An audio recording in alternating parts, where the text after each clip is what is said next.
அப்பா இல்லாத அம்மா வீடு. அப்பாவின் உடலை எடுக்கும் பொழுது தெரியவில்லை, அவரோடு சேர்ந்து என்னுடைய பிறந்த இடத்தின் உரிமைகளும் சேர்ந்தே செல்கிறது என்று.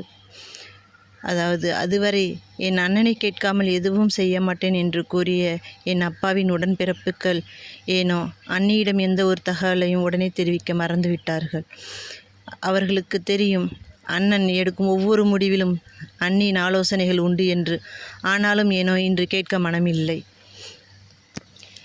என்னதான் அம்மா பார்த்து பார்த்து வளர்த்தாலும் என் உடன்பிறப்பின் திருமணத்தில் அம்மா மட்டுமா என்ற வார்த்தையில் தனிக்குடித்தனம் கிடையாது என்ற மறைமுகமான பெண் வீட்டாரின் கேள்விகள் அங்கே நொறுங்கி போனது எங்கள் மனது.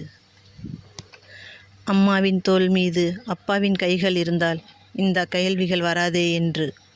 பொக்கிஷமாய் கிடைத்தது உடன்பிறப்பின் வாழ்க்கை துணை. இப்போதெல்லாம் அம்மா வீட்டிற்கு போகும் பொழுதோ எல்லாமும் இன்னமும் கிடைக்கிறது. மரியாதைகளும் கேட்டது கேட்காத அனைத்து பொருள்களும் என அனைத்தும் கிடைத்து கொண்டு தான் இருக்கிறது.